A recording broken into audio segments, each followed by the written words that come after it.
Soft skill itu bisa soal komunikasi. Soft skill itu bisa soal human relation.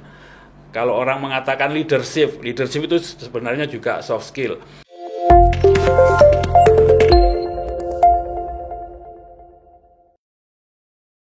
Oke, selamat malam teman-teman semua, sahabat dimanapun Anda berada. Jumpa lagi dengan saya di Jatim News ya, podcast dengan saya Alim di sini.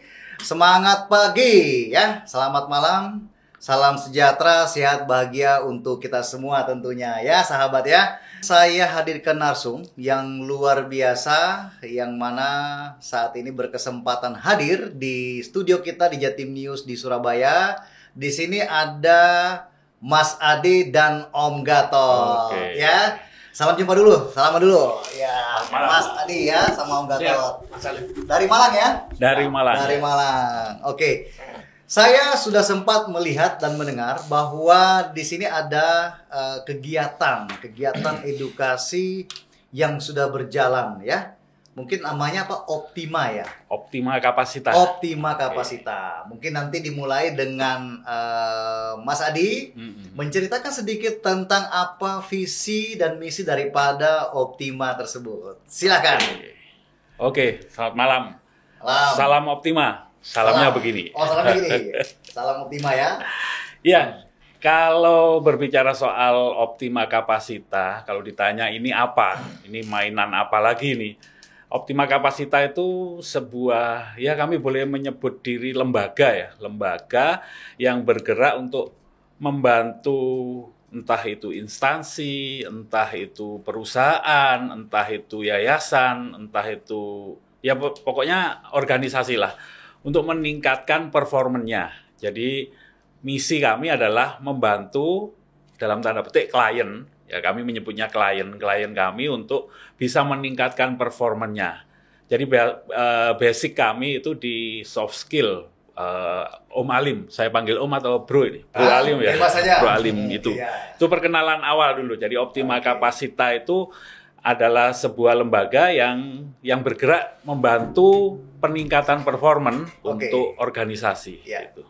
Oke, jadi seperti itu ya untuk visi misi daripada Optima Kapasita. Optima Oke, Kapasita. sebentar lagi saya mau tanya mungkin kepada Om Gatot. Ya. Dalam perjalanan Optima, yang apa saja yang ditarget untuk menyampaikan edukasi atau program yang ada di Optima tersebut? Monggo, Om Gatot. siap. Gini Mas Alim. Jadi kalau dirunut dari awal, sebenarnya kami itu kan bagaikan pecahan kaca gitu loh Mas. Pecahan kaca yang mungkin bisa kita rangkai kembali, syukur bermanfaat. Bermanfaat itu artinya bisa bermanfaat untuk orang lain atau bagi diri kami. Sebenarnya kan kita tuh bertiga, Mas Alim. Sebenarnya kebetulan salah satu dari tim kami yang namanya Mas Petrus itu berhalangan hadir. Sebenarnya ini tadi gayeng misalnya kalau kita bertiga hadir ya. Ya, kita mencoba untuk ya itu tadi menyatukan pecahan-pecahan yang berserakan, syukur bermanfaat untuk orang lain, tapi bagi kami bertiga sebenarnya kami itu ingin membuat suatu kegiatan yang nilai refresh-nya itu bagi kita bisa kita terima gitu loh Mas sebenarnya. Nah kalau kontennya, kalau Mas Adi tadi kan ngendikannya itu kan ilmiah toh, istilahnya visi misi itu kan ilmiah sekali seperti yang beliau katakan. Tapi sebenarnya sederhana Mas, kita itu ya syukur apa yang kita punya itu bisa kita bagikan ke banyak orang dan bermanfaat. Nah, perkara kami mendapatkan feedback atau benefit istilahnya itu nanti perkara lain sebenarnya. Jadi awalnya kami itu hanya bermimpi, ayolah pecahan kaca ini kita satukan, kemudian kita rangkai. Semoga apa yang kita punya masing-masing itu dikolaborasikan, disatukan, kemudian menjadi sebuah energi yang positif dan bermanfaat. Seperti itu, Mas Alim. Nah, kebetulan kami semuanya kan tinggal di Malang. Di Malang dengan berbagai latar belakang. Kalau kebetulan Mas Petrus dengan saya masih aktif ngajar. Sedangkan beliau itu memang aktifnya di pelatihan. Beliau kan ahlinya, makanya kami dapuk sebagai orang yang menggarap kontennya, Mas. Sedangkan kalau saya sendiri itu lebih pada ya operasionalnya lah, misalnya kemana nyiapkan transport, kemudian keperluan kantor apa gitu. Kalau Mas Petrus itu juga sebagai pengisi konten, tapi beliau lebih pada hal yang bersangkut paut dengan hal yang ini di pendidikan gitu. Seperti itu, kurang lebih itu, Mas Salim. Oke. Mas Adi, instansi apa aja yang pernah diberikan edukasinya? Iya, itu berbicara soal klien yang pernah diberikan ya. Ya. Kalau di forum ini mungkin saya tidak menyebutkan spesifik karena mungkin nanti kan melanggar privasi mereka. Tapi paling tidak saya memberikan bidangnya saja. Oke. Sebelum ke situ kita kan bergerak di pelatihan atau konsultasi. Jadi gerak kita ada di dua hal, pelatihan dan konsultasi. Dan yang kita hadapi kan orang dewasa. Kebanyakan orang dewasa, bukan anak-anak sekolah. Nah, konsep pembelajaran untuk orang dewasa itu, apalagi orang dewasa yang bekerja, itu memang unik. Karena orang dewasa itu tidak bisa diperlakukan seperti anak-anak sekolah lagi. Walaupun mereka berdua. Jadi ada perbedaan ya ketika ada perbedaan. memberikan pelatihan. Betul. Atau apa istilahnya, trainer ya. Training ya. Training kepada mereka menyesuaikan juga dengan usianya. Betul. Dan mungkin kebutuhan juga barangkali. Kebutuhannya juga spesifik sesuai dengan yang mereka butuhkan. Berbicara soal pendidikan orang dewasa atau pembelajaran orang dewasa atau dalam bahasa kerennya adult learning itu memang unik. Kami mengembangkan pola begini, ada 5 hal yang kami akomodir. Hal pertama itu soal mindset. Artinya orang itu harus disentuh sampai pada mindset karena mindset itu adalah hal yang paling mendasar. Mindset itu soal pola pikir, mindset itu soal cara pandang.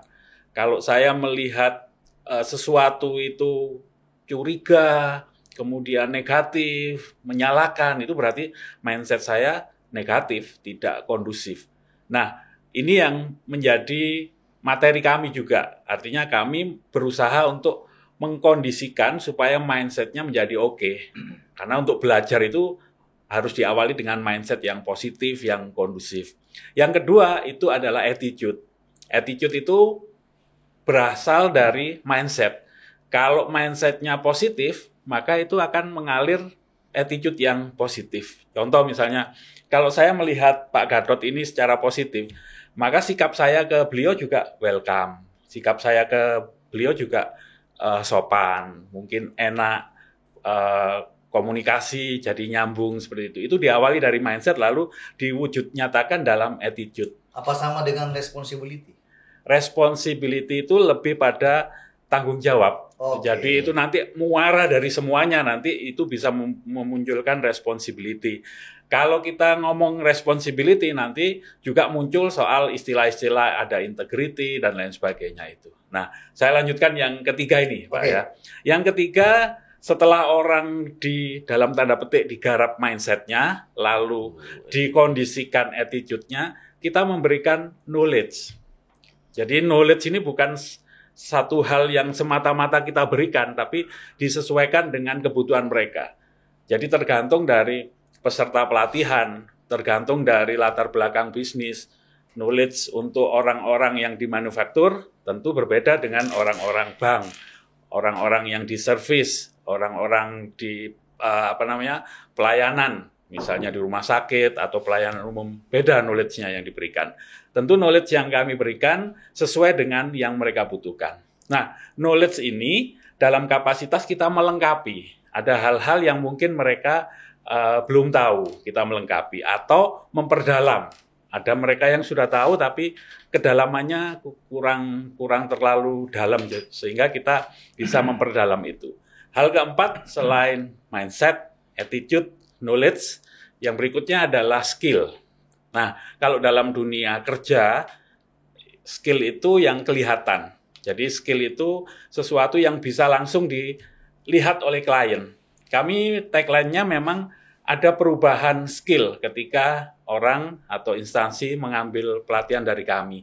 Minimal ada 1-2 hal skill yang sifatnya skill itu yang berubah. Dari yang tidak bisa menjadi bisa. Misalnya skill berkomunikasi. Banyak hal itu sebenarnya adalah skill. Dan yang terakhir itu soal habit. Skill yang sudah diperbarui itu kalau terus-menerus dilakukan, maka ini akan menjadi habit yang baik tentunya. Nah, habit yang baik ini akan menunjang performa kerja. Kami memang fokusnya kalau kita bicara soal EDAT learning ya, itu ada boleh dikatakan begini, ada dua jenis kompetensi, ada 2 jenis skill. Yang pertama hard kompetensi atau hard skill, yang kedua soft kompetensi atau soft skill. Hard kompetensi atau hard skill ini adalah semua kemampuan, keahlian dia yang terkait dengan passion-nya, terkait dengan bidangnya. Misalnya dokter, ya semua keahlian dia dalam hal memberikan diagnosis, memberikan obat, memeriksa. Kalau akuntan, hard skill-nya adalah kemampuan dia untuk membuat neraca dan lain sebagainya. Dan semua bidang pekerjaan itu punya hard skill sendiri-sendiri. Tapi pertanyaannya, apakah cukup orang survive dengan hard skill? Kebanyakan tidak. Bahkan mungkin kita bisa sepakat bahwa hard skill saja tidak cukup. Karena dalam bekerja, bermasyarakat, hidup di tengah masyarakat yang begitu kompleks, soft skill ini juga dibutuhkan. Soft skill itu adalah skill-skill yang terkait dengan komunikasinya dia, skill-skill yang terkait dengan human relation. Ada yang mengatakan soft skill ini adalah people skill. Nah, kami ranahnya bergerak di soft skill ini. Artinya kami tidak ngutak-atik hal-hal yang sifatnya hard skill atau hard kompetensi. Kami melengkapinya dengan itu. Apa saja jenisnya? Macam-macam kalau kita berbicara soal soft skill. Soft skill itu bisa soal komunikasi. Soft skill itu bisa soal human relation. Kalau orang mengatakan leadership itu sebenarnya juga soft skill. Kemampuan manajerial itu ada yang hard, tapi lebih banyak juga soft skill. Jadi topik-topik yang kami bawakan lebih banyak di soft skill. Sementara itu, Bro Alim. Terima kasih ya. Kemudian Om Gatot, saya ingin Om Gatot memberikan semacam gambaran kepada sahabat Jatim News dalam rangka mengenal Optima lebih jauh akan kegiatannya dan akan program-program yang ditawarkan. Seperti layanan Om Gatot ya. Layanan itu dari Optima kepada klien ya? Klien, istilah kami klien. Sampai saya boleh minum ya? Apa? Silakan, santai-santai. Sampai seperti saat ini gimana Om Gatot dalam memberikan layanan kepada klien-klien yang mungkin pada waktu kegiatan? Monggo Om Gatot. Ya, prinsipnya gini Mas Alim, bahwa setiap klien itu kan akhirnya menjadi tujuan kita kan. Kalau Om Roy mengatakan itu korban, nah korban kita loh sebenarnya. Guyonnya begitu ya? Iya, guyonnya seperti itu kan. Nah, prinsipnya kami akan memberikan semaksimal mungkin apa yang kami punya berkait dengan apa yang diminta mereka, para klien itu. Oke. Nah, sementara sejauh kami mulai berkegiatan ini kan permintaan yang banyak kebetulan lebih ke edukasi Mas Adi ya. Jadi kayak pertemuan-pertemuan indoor, pelatihan, kemudian kegiatan rohani dan sebagainya. Nah, ya kami maksimalkan kemampuan kami di situ. Kalau memang nanti kami harus hire temen, itu ya kita hire aja temen. Kadang-kadang gini Mas Salim, meskipun edukasi kadang-kadang kan tadi Mas Adi mengatakannya istilahnya soft skill ya, soft skill. Tapi kadang-kadang kan orang juga butuh nilai refresh-nya juga. Nah, kadang-kadang di sela-sela kegiatan yang sifatnya indoor, di ruangan, kemudian ada edukasi, ada training dan sebagainya kan mesti ada semacam hiburan kalau masyarakat mengatakannya. Tapi kalau di istilah pelatihan ice breaking Mas Adi, seperti itu. Nah kita juga hire juga karena kita juga belum tentu mampu untuk meng-create itu. Tapi kita sesuaikan dengan tema yang kita usung. Bahwa ketika tema pelatihannya seperti ini, nanti ice breaking-nya itu seperti ini. seperti itu. Jadi memang selalu memberikan layanan yang profesional dan Ya, berkualitas ya. iya Mas, ya harus. Ya meskipun itu kadang-kadang bisa kita kita sepakati kan kita mesti ada prepare prakondisi kan pasti Mas. Jadi setiap kegiatan misalnya seminggu sebelumnya kita pasti selalu komunikasi ke klien itu. Jadi nanti begini, plan A-nya kalau tidak seperti ya nanti kita ke plan B misalnya apa seperti itu. Jadi prinsipnya itu Mas Salim bahwa sesuai dengan apa yang kita sepakati dari awal bahwa pelayanan kepada siapapun pihak manapun tuh kita selalu yang terbaik pokoknya gitu. Pelayanan memberikan Ya, yang terbaik. itu yang terbaik karena bagi kami jualan kami itu kan perkara orang percaya kan Mas akhirnya. Jadi ketika kami berikan yang terbaik, orang percaya akan mengulangi. Jadi ibaratnya orang jualan itu datang kembali gitu loh Mas. Itu saja sebenarnya. Sederhana. Tapi ketika kami merasa tidak, ya istilahnya bukan tidak mampu, tapi belum mampu, ya kita mesti harus harus belajar terus, kita eksplor kemampuan kita. Dengan sambil meng-hire teman yang kira-kira kita bisa. Dari teman ini pun kita juga belajar kok Mas akhirnya. Seperti itu Mas. Ya. Kalau boleh saya tambahkan, Boleh, sangat boleh sekali.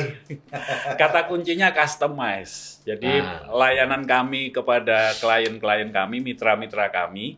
Jadi kami boleh pakai klien, boleh pakai mitra.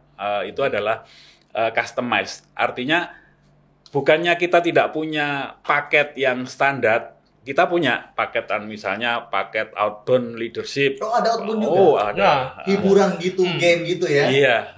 Okay. Lalu misalnya paket untuk tenaga-tenaga sales, paket sales. Kemudian ada paket untuk supervisory. Kita punya modul-modul untuk itu.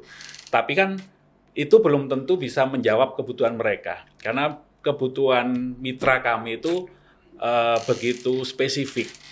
Beda jenis usaha, beda kebutuhannya. Kita melayani mereka-mereka yang background-nya manufaktur, pabrik, misalnya para supervisor yang produksi, operator, itu beda kebutuhannya dengan mereka-mereka yang misalnya geraknya di servis, kayak di bank atau di pelayanan publik, di pemerintahan, itu beda. Jadi semua itu bisa di-customize, disesuaikan dengan kebutuhan mereka. Nah, polanya customize bagaimana? Ada beberapa step. Step pertama kami menyebutnya dengan preliminary study. Jadi kami pelajari dulu background dari klien ini, kemudian karakteristiknya apa, lalu kebutuhan mereka apa. Nah, di preliminary study ini juga kami berusaha untuk mencari tahu apa kemauan dari, kalau pabrik biasanya owner atau pimpinan, mereka kepinginnya SDM-nya diapakan. Nah, itu yang kami olah. Setelah preliminary study, kami present kepada PIC. Kami menyebutnya PIC ya, person in charge. Biasanya kalau di perusahaan ya manajer HRD, kalau di kedinasan mungkin kepala dinas, kami present. Dengan harapan ada masukan, apakah program yang sudah kami custom ini sesuai dengan kebutuhan mereka. Setelah present, kami menyiapkan instrumen awal, semacam assessment awal, untuk mengetahui secara spesifik kebutuhan tiap calon peserta. Karena nanti yang mau berproses dengan kita kan peserta-peserta ini. Jadi kami juga kepingin tahu juga nge-grab apa yang menjadi kebutuhan mereka secara personal. Bisa jadi ada 30 peserta, itu beda-beda. Ada yang concernnya, saya ingin meningkatkan kapasitas persuasi saya ketika ini kalau ngomong tentang training komunikasi ya. Saya ingin lebih persuasif. Saya ingin saya ngomong di depan umum itu lebih menarik. Saya ingin lebih percaya diri. Nah, dari beda-beda itu kita akomodir semua. Lalu kita create dalam satu bentuk pelatihan yang kita usahakan bisa mengakomodir semua kepentingan itu. Setelah itu terjadi, hari H. Bisa sehari, bisa 2 hari, tergantung kebutuhan. Karena berapa hari yang paling lama? Paling lama itu kami merunning pelatihan untuk persiapan pensiun. Ada, kan saya tidak boleh nyebutkan namanya secara spesifik. Ada sebuah instansi plat merah. Jadi mereka punya kebutuhan untuk mempersiapkan para karyawannya atau pegawainya ini menjelang purna tugas. Ya idealnya memang diberikan 3 tahun sebelum mereka purna tugas. Paling lama 5 hari. 5 hari nginep 4 Sampai malam. berapa orang? Waktu itu kalau untuk persiapan pensiun Pesertanya memang ya? pesertanya couple ya. Jadi pasangan Oke. suami istri. Yes. Itu sampai 20 orang. 20 Artinya 10 10 couple, peserta. 10 pasangan. Kenapa kalau pelatihan pensiun itu harus couple? Karena kita membimbing mereka, bukan membimbing ya, memberi insight kepada mereka untuk membuka peluang-peluang setelah mereka tidak Pensiun. lagi bertugas itu. Purna bakti ya. Nah, ini kan perlu kesepakatan dengan pasangannya masing-masing. Oke. Jadi perlu disepakati bersama. Lalu di hari terakhir kita dalam tanda petik membimbing mereka, mengajak mereka untuk membuat semacam bisnis plan. Ya kalau mereka maunya bikin bisnis ya kita dampingi supaya mereka bisa melihat peluang-peluang itu lalu dituangkan dalam bisnis plan. Nah itu kira-kira ya 5 hari kalau itu yang paling lama. Tapi kalau yang rata-rata 2 hari sih. Kalau misalnya supervisory management, pelatihan presentation skill itu cukup 2 hari. Pernah paling banyak berapa peserta yang pernah dilayani oleh Optima ini? Idealnya memang kami membatasi kelas itu maksimal 50. Karena memang kelas kami bukan kelas lecturing, bukan kelas hanya menyampaikan teori, tapi ada porsi latihannya. Jadi kalau boleh digambarkan dalam prosentasenya 40-40-20. 40 itu adalah pembelajaran interaktif, jadi ada diskusi, ada semacam ada case study, ada studi kasus. Kemudian 40% itu exercise itu latihan langsung. Jadi ada satu skill. Kalau saya tadi mengatakan ada 5, ini kan muaranya di skill semua. Skill misalnya skill mendelegasikan tugas kepada bawahan. Itu kan perlu dilatihkan. Nah, itu 40%. Lalu 20% memang mau tidak mau harus tetap ada pendasaran teori. Jadi teorinya diambil dari mana itu tetap kami sampaikan. Jadi dengan begitu maka kita tidak bisa massal 100 orang gitu, aspek latihannya kurang. Jadi yang kami tekankan, peserta ini mengalami satu pembelajaran yang dialami, ada experience. Begitu mereka keluar dari kelas, minimal mereka pernah mengalami, contohnya misalnya dalam skill mendelegasi tugas, minimal pernah mengalami mendelegasikan tugas walaupun dalam tataran latihan, tapi minimal paling tidak mereka mengalami itu dalam latihan. Itu yang mereka bawa. Oke. Apa tantangan yang pernah dihadapi dalam waktu melayani para teman-teman peserta ini? Kalau saya yang di kelas ya, tantangannya memang di tahap mindset tadi. Kan ada 5 tadi. Mindset, attitude, knowledge, skill, dan habit. Tantangan terbesar saya adalah menyamakan mindset. Karena mereka berangkat ke pelatihan itu macam-macam motivasinya. Ada yang memang motivasinya pembelajar, berangkat dengan satu tujuan untuk mendapatkan sesuatu, untuk meningkatkan meningkatkan performa mereka. Ada yang berangkat karena dalam tanda petik dipaksa oleh atasannya. Mau tidak mau kamu harus ikut. Ada yang tidak bisa lari dari itu, ya terpaksa harus ikut. Yang tadi yang berangkat dengan terpaksa, gimana cara menghadapinya ketika mungkin Mas Adi mengetahui ini kayaknya sepertinya terpaksa ini misalnya gitu. Iya. Jadi memang di sesi-sesi awal itu harus, ini biasanya saya istilahkan dengan sesi memenangkan hati. Jadi sesinya ini tidak terlalu banyak latihan. Memenangkan hati. Hati siapa yang mau dimenangkan? Hati peserta. Hati peserta ya. Oke, lanjut. Karena mereka kalau tidak ada hati di pelatihan itu ya percuma. Karena semua kan berangkat dari mindset. Jadi ada orang-orang yang ngapain sih? Saya harus dilatih, saya sudah kerja di sini puluhan tahun, ya kayak gini aja. Ngapain sih saya harus begini lagi? Nah, memenangkan hati itu yang biasanya makan waktu 1-2 sesi. Jadi kuncinya di situ. Ketika kita sudah bisa datang dengan tidak dalam tanda petik menggurui, tidak menawarkan sesuatu yang dalam tanda petik memaksa mereka tidak merasa terintimidasi. mereka merasa feel free dalam pelatihan itu, tetap dalam koridor pelatihan ya, itu baru nanti di sesi ketiga baru bisa cair gitu. Nah memang tantangannya itu di mindset itu. Kalau soal yang lain, attitude, skill, knowledge itu sudah bisa jalan. Artinya ketika orang berubah mindsetnya, itu semua dia akan welcome dengan apapun yang akan diberikan ke dia.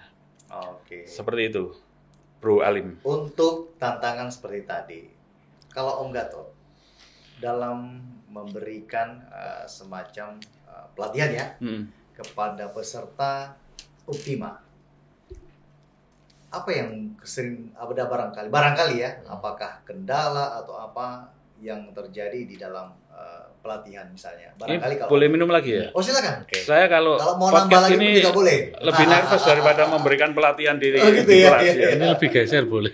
Oh boleh. Jadi gini Mas Ya. Salim, tupoksi kami kebetulan berbeda. Jadi kami bertiga itu yang Oh iya, sebentar. Om Gatot ini di Optima sebagai apa? Dia direkturnya. Beliau direkturnya. Ya, bukan. Direktur Optima. Kami Nah, itu saya kalau di kepanitiaan tenaganya. kan kayak pembantu pemilu. Oh gitu. Mungkin ya. istilah kerennya apa Mas? Supporting system, istilah kan gitu. Support system. Nggak, ya. support system. Sebenarnya direktur. Karena direktur itu kan ada singkatannya. Direken Batur. Nah, Itu yang benar ini. saya kira Bareskrim. Apa? Oh Bareskrim, bagian resi-resi kirim-kirim. Jadi gini Mas. Iya. Tupoksi kami itu kan berbeda. Yang mirip malah Mas Petrus sama Mas Adi itu mirip.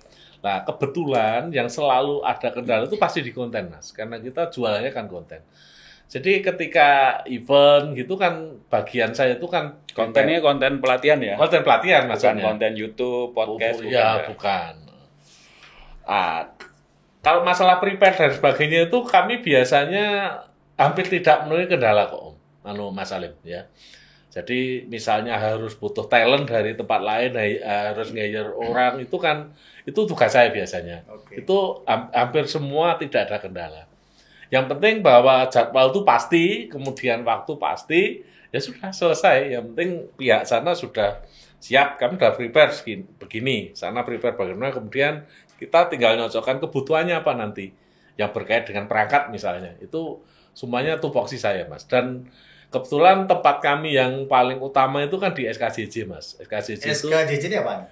Sasana Krida Jati Jejer itu di Trawas. Itu tempat Sasana Krida Jati Jejer di Trawas. Masuk Malang ya, Kabupaten. Mojokerto. Mojokerto. Ya, Oh, sorry, Mojokerto ya. Jadi ya. saya ulang, kebanyakan tempat pelatihan selama ini yang dilakukan itu di SKJJ. Betul. Ya meskipun Sasana di Krida tempat Jati lain. Jejer di Trawas ya, Trawas. masuk wilayah Mojokerto, Ya, Jawa Timur. itu Rumah yang- pembinaan lah di sana. Ya, seperti Judulnya Rumah Pembinaan Sasana Krida Jati Jati Jejer. Jejer. Oke, di sana seringkali yang terjadi. Ya. Apa yang diinginkan Om Gatot ya untuk ketika peserta ini sudah dianggap sudah selesai, harapan mungkin dari pihak Optima kepada pesertanya. Ya kalau dari tupoksi saya, Mas, yang penting pelayanan kami secara perangkat dan sebagainya itu mereka tidak ada komplain. Mungkin apa namanya perkara nginapnya misalnya, kan di sana juga harus ada akomodasi kan, Mas, ketika mereka harus nginap lebih dari 2 hari itu kan ya, tidak ada komplain masalah itu. Kemudian dari sisi perangkat yang kita gunakan mungkin komputernya nggak pernah macet, LCD-nya nggak pernah macet. Ya artinya kepuasan secara apa ya, secara di luar konten yang diberikan Mas Adi itu nggak ada komplain, sudah selesai, nggak ada Tidak apa-apa. ada komplain, layanan maksimal, Iya. dan teman-teman semua menyerap dengan bahagia. Iya, itu ya. aja. Semua juga pulang dengan sehat. Ya, Ya kan? seperti itu. Harapannya seperti itu ya. Iya. Tapi ya, Kemudian ada tambahan Mas Adi? Ya kalau kita punya ekspektasi terlalu tinggi terhadap peserta itu kadang-kadang ya frustrasi ya. Karena kita harus sadar bahwa pelatihan itu bukan satu-satunya.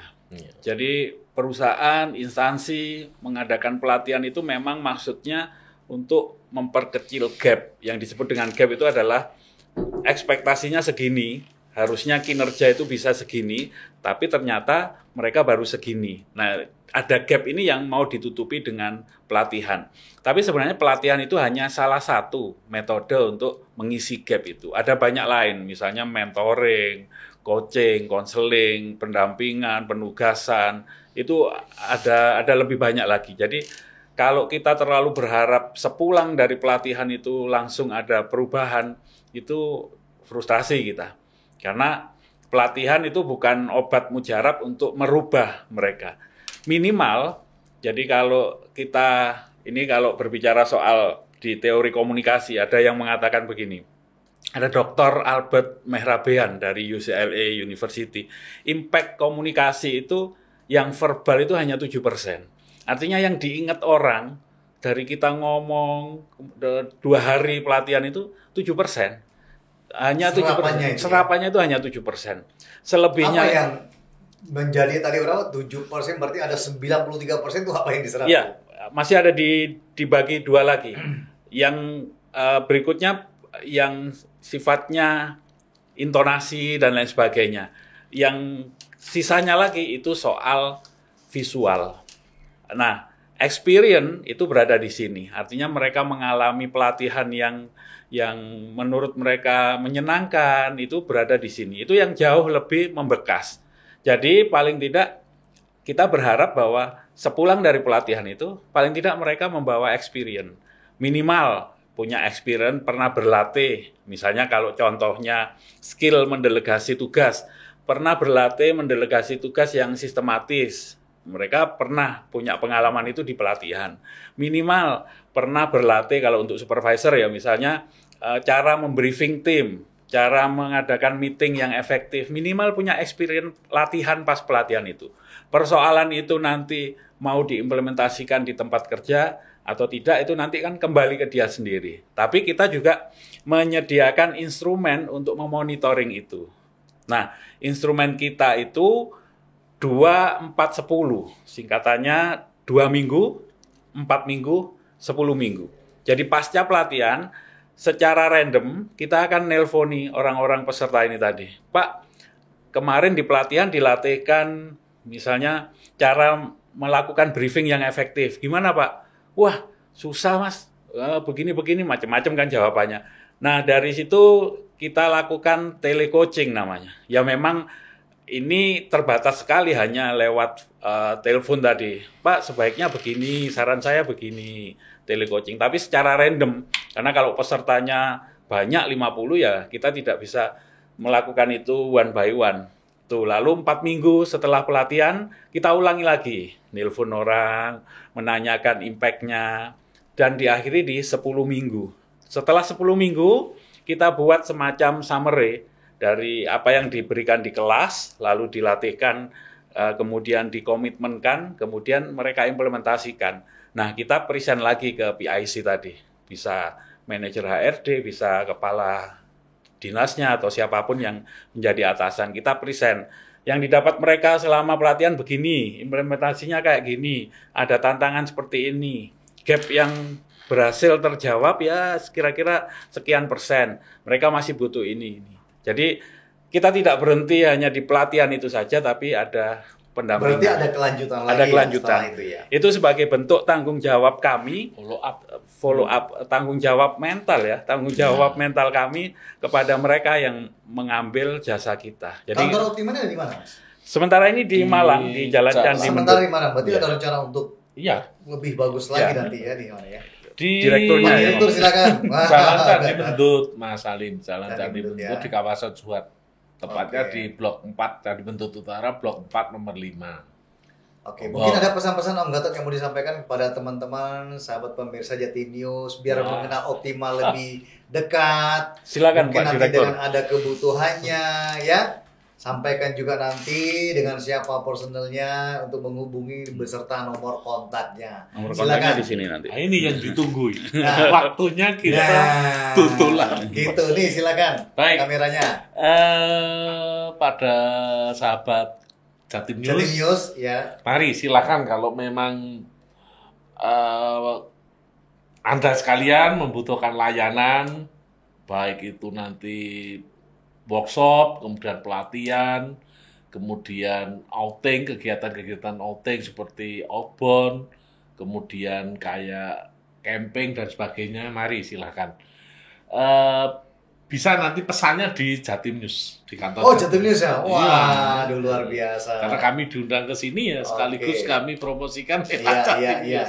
Berarti nanti ke Jatim News ya. Jadi sahabat-sahabat dimanapun Anda berada, jika membutuhkan Optima sebagai pendampingan ya, untuk kegiatan edukasi dan sebagainya, silakan menghubungi di Jatim News atau mungkin melalui Om Gatot, nggak apa-apa disampaikan kontaknya supaya nanti teman-teman pemirsa juga lebih bisa secara kontak person, dan mungkin yang untuk wilayah Surabaya silakan datang langsung ke studio kami di Jatim News. Harus baca ini Mas Salim. Harus baca? Iya, jadi kalau kontak kami ada WA. Ya. Mungkin bisa dicatat disebutkan sahabat-sahabat. Ya. Bisa di nomor 083 141 475 012. Kemudian nomor yang kedua bisa di 085 7 55 30 4371. Kemudian satu nomor lagi 081 334 970 099. Atau bisa di email kami optimakapasita.official@gmail.com. Oke. Kata Optima Kapasita Edukasi. Oke. Nah, jadi tagnya adalah simbolnya ya. Seperti ini. ini. Ulang. Oke. Optima Kapasita Edukasi. Ya, pemirsa. Silakan menghubungi nanti kalau ada ingin kegiatan untuk pelatihan, training dan sebagainya. Secara profesional Anda akan dididik menjadi manusia atau orang-orang yang kualitas sesuai dengan bidangnya masing-masing. Begitu kira-kira ya? Atau tambahan? Saya tambahkan ya. Oke, lanjut lagi. Gak apa-apa. Jadi sampai begini. besok pun juga kita nggak masalah kok ini maksudnya. Jadi begini, provider pelatihan itu banyak. Mungkin puluhan, mungkin juga ratusan. Tapi coba teman-teman cari provider pelatihan yang mengcover 5 area ini. Mindset, attitude, knowledge, skill, dan habit. Mungkin mereka lebih banyak bermain di 3 ini. Biasanya istilah mereka SKA. Skill, knowledge, attitude. Tapi kita yang menjadi hal urgent untuk kita, dalam tanda petik kita kondisikan adalah mindset. Jadi kelima hal ini merupakan hal yang integral dari diri seorang manusia untuk bisa bertumbuh, untuk bisa improve, untuk bisa mau di-develop.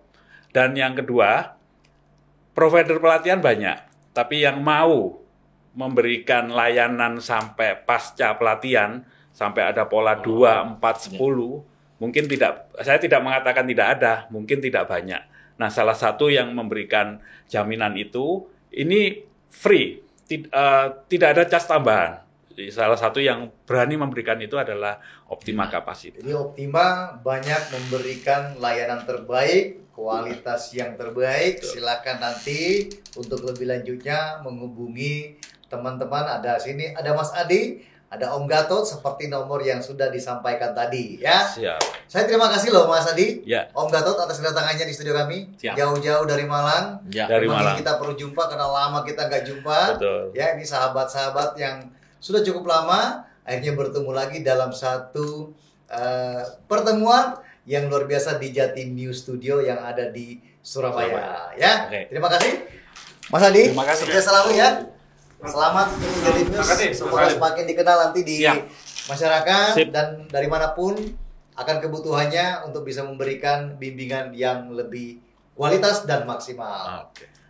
Teman-teman, sudah selesai kita bersama Mas Adi dan Om Gatot. Nah, saya panggilnya Om karena memang keakraban kami dari dulu memang seperti paman saya. Paling tua. Paling tua. Itu ya, terima kasih atas waktu, kesempatan menyaksikan apa yang sudah bisa kita berikan pada kesempatan ini. Atas waktunya saya ucapkan sekali lagi terima kasih banyak. Wabillahi taufiq wal hidayah. Wassalamualaikum warahmatullahi. Salam sukses. Optima Kapasita Edukasi. Selamat malam.